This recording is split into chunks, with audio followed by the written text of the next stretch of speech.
What should be happening in the Biden administration right now that isn't going on? Yeah, there are two main things that they should be doing in the days that they have left. The first is to get testing out there.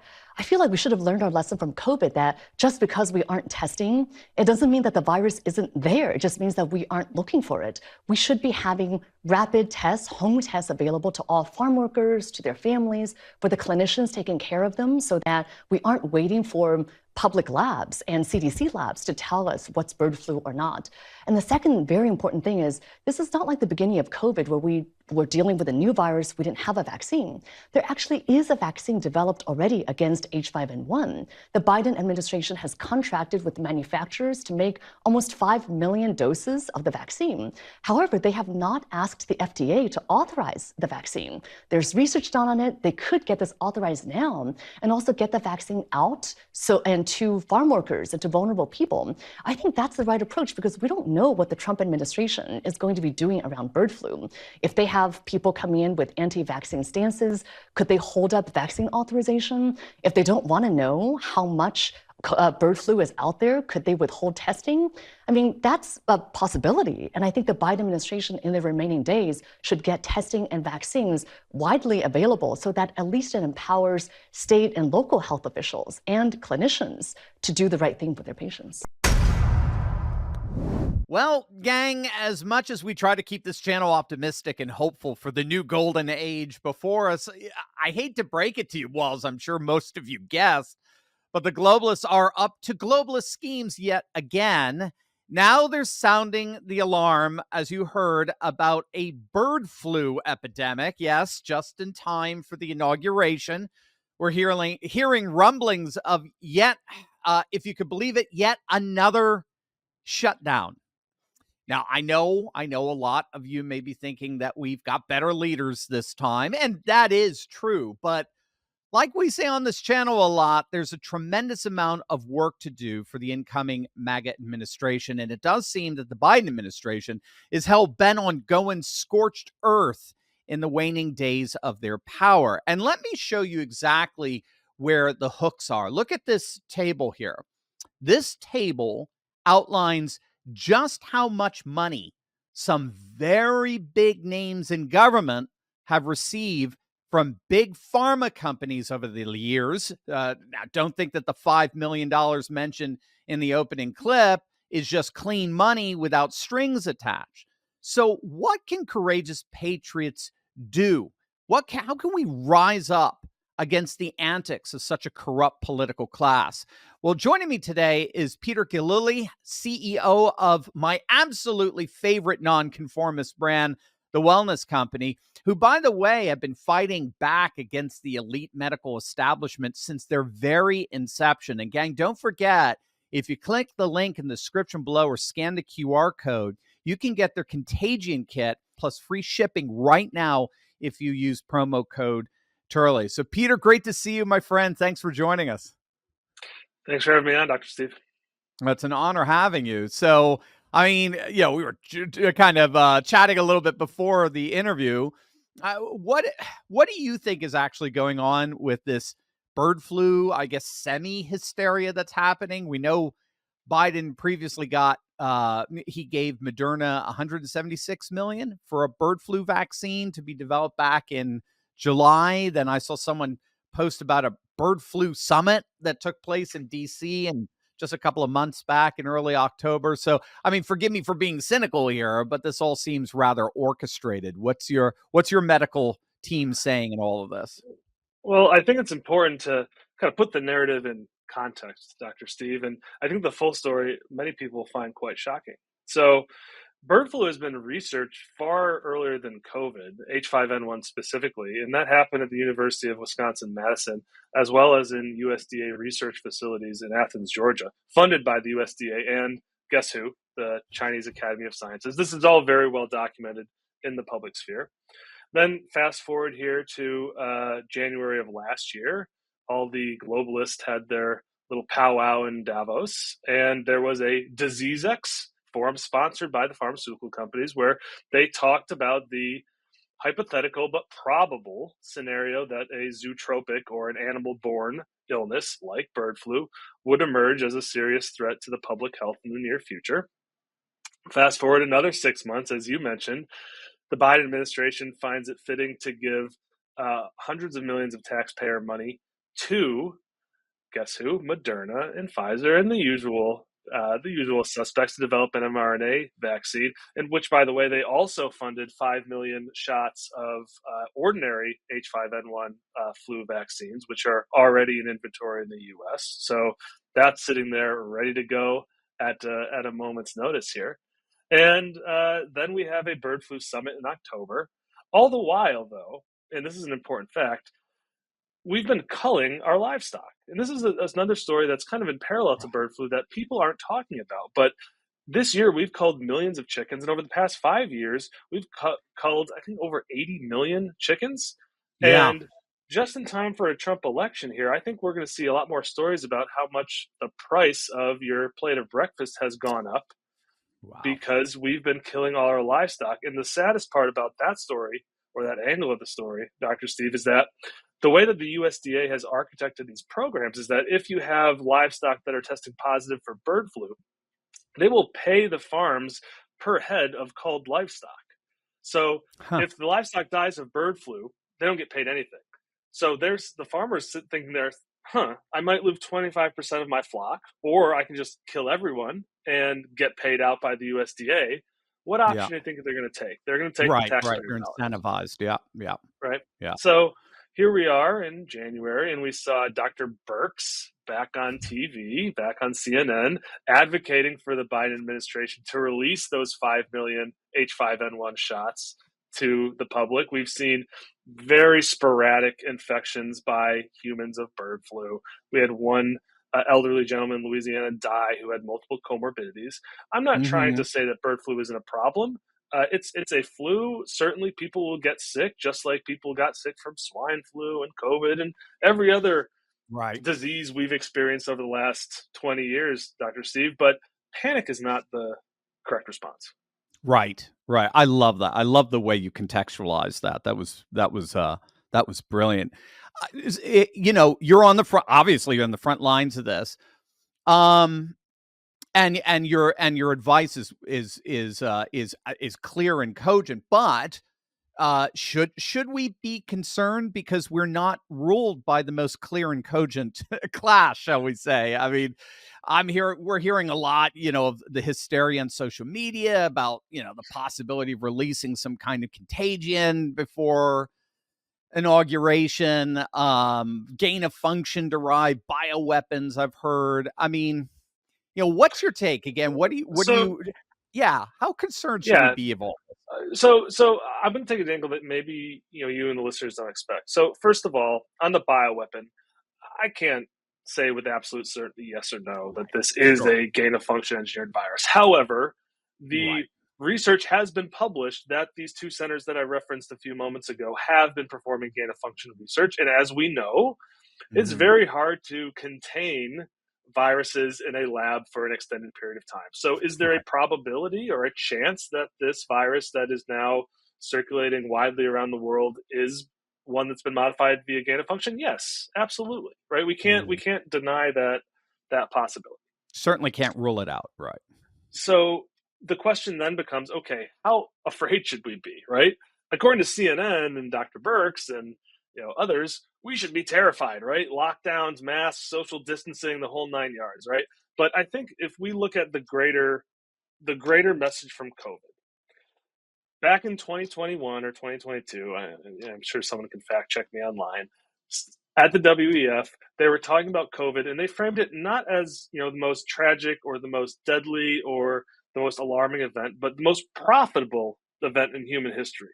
And at the end of the day, Dr. Steve, that's kind of what this is about, right? So there are different ways that they can use these manufactured emergencies and emergency measures to line the pockets of their allies, whether it's from manipulating public opinion via, the prices in the grocery store, whether it's restricting critical life-saving medications like happened during COVID, right? COVID was not a big deal. It became a big deal when we enforced all of these public health measures that might have been counterproductive, and then added on top of that layers of not being able to access the effective and safe medications, and we're turning people away from the hospitals and saying, you know what, come back when you need to be put on a ventilator. So Right. we were essentially incentivizing the pharmaceutical companies to develop things like Paxlovid and these vaccines, where the real solutions were right in front of us. But if we acknowledge that the real solutions worked, the safe and effective ones that we all should have access to, if we acknowledge that those things were safe and effective, there would be no legal justification for Operation Warp Speed and all these other programs that the federal government and, frankly, the global governments around the world enforced during COVID, which made, Moderna, Pfizer, and, you know, God knows how many insurance company billions and billions of dollars. Very, very rich. Yeah. Yeah. Profits off of profits before patients, as I've heard it put.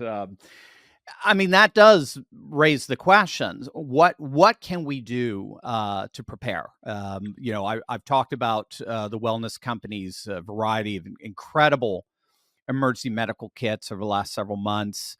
And I think this is just it's something that, in the end, if we are ruled, at least for the time being, by those who do put profits over people, over patients, as it were, how can we empower ourselves to be able to maintain liberty and freedom in the midst of that very unfortunate situation we're in? Yeah, Dr. Steve, we've thought about this a lot at the Wellness Company. At the end of the day, like as I voted for Trump. This the third time I've done it, right? But at the end of the Yeah, day, right, I don't right, expect the federal government to come and save me. It doesn't right, matter right, who right. is in the White House, right? My health is my own personal responsibility. My family's health is my own personal responsibility. And I think that's the attitude that we as patriots need to take at the end of the day, that we are responsible for our own decisions and our own lives.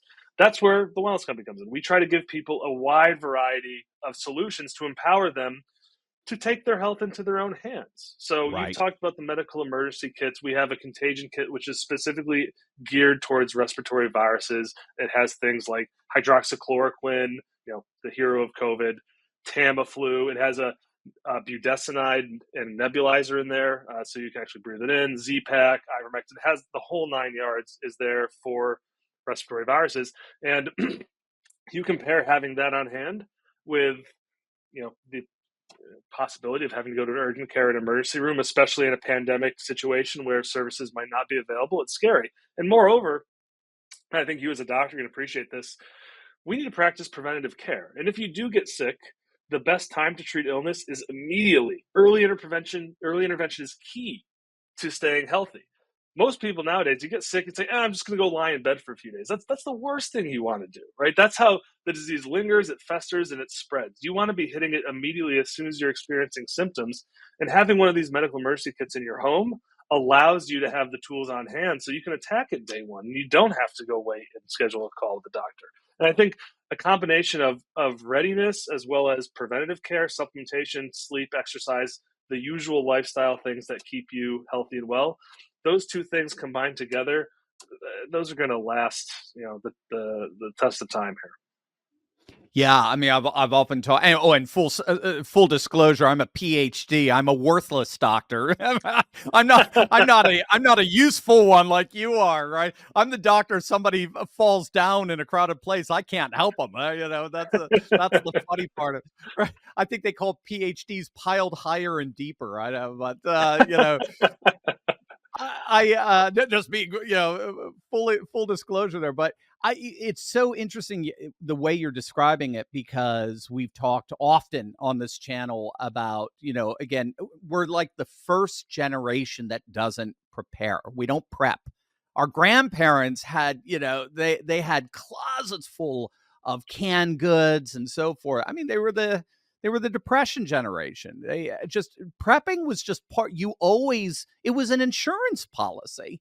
And for the basic, what's it, Maslow's hierarchy of needs. It's just about, you need your food, you need your water, you need your air. And we prep food. And to the extent that we do prep, we prep food, we prep water, but a lot of us don't prep meds.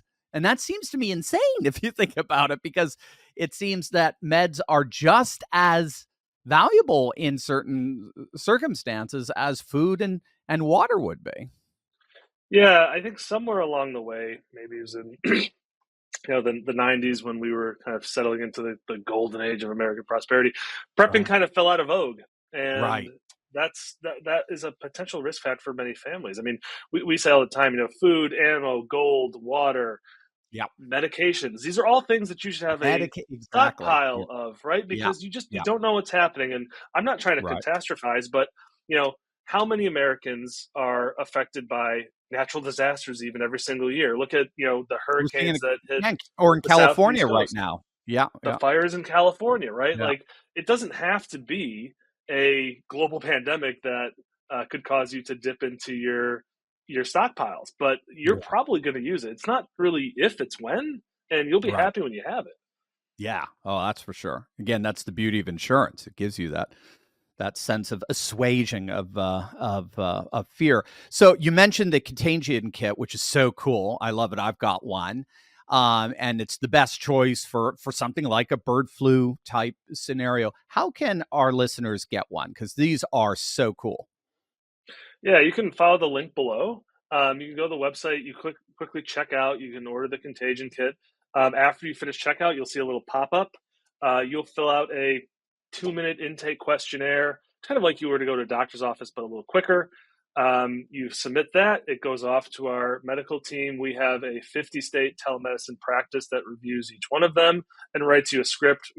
This isn't ordering, questionable medications off the internet. We have a legitimate pharmacy that Right. dispenses each one of these medications. It's real. If you need a refill or replenishment because you had to use them, we offer that service as well. Yeah, I mean, I've interviewed a number of your colleagues, your faculty, and so you've got board members from Yale Medical School and the like. I grew up outside of New Haven, so that was cool. So I mean, yeah, you guys are so legit. I love telehealth. To me, telehealth in many ways is like it's kind of like the way the internet news ecos or what a telesphere is bypassing the old legacy media, kind of like the way email and texting bypass the post office. I think just telehealth is really doing the same thing. I mean, definitely you want to have your local doctor and all that, just like we still use the post office. But I mean, the resources we have literally at our fingertips for our health right now are astonishing. I mean, we've never been in a time like this, and you guys It, are on the front lines of that. it really is. And prior to starting the wellness company, I kind of was watching the healthcare space from afar and kind of wondering, okay, when's it going to get fixed, right? And I mean, it was a core platform even of Obama, right? Obamacare, right? Right. We're going to fix healthcare. Didn't do a thing to help the situation, right? Actually made it more expensive. So Made it now more worse. here Yeah. it got to the point where I was like, okay, instead of fixing this, let's forget about fixing it. Let's just build a new one, right? How Bill hard can knew it it be? exactly. So, and I think that's kind of what the future holds here. It's going to be companies like TWC that are going to kind of pave the way as an alternative path to receiving healthcare and health Yes. services. And I think honestly, taking a more holistic look at it is the future. And that's maybe a silver lining from COVID is that people woke up and said, the allopathic medicine has a very valid root, but there's all these other forms of medicine, naturopathic and lifestyle medicines that we can take and participate in every day that are going to pay dividends. But you might not hear about that from your old doctor. Right. Exactly. It's all part of techno-populism, as they call it. So it's wonderful stuff. Yeah, this is so important to maintaining freedom and liberty. You got your food prep, you got your water prep, but do you have your meds prepped? Well, that's now just a click away. Click the link in the description below. You could use the QR code on the screen. Use code Turley. Plus, you're going to get free shipping right now if you order right now. So don't wait. Responsible preparedness does not wait. Click on that link below right now and protect yourself and your loved ones. Peter, thank you so much for being with us. Let's have you back real soon. Appreciate it, Steve. Thank you.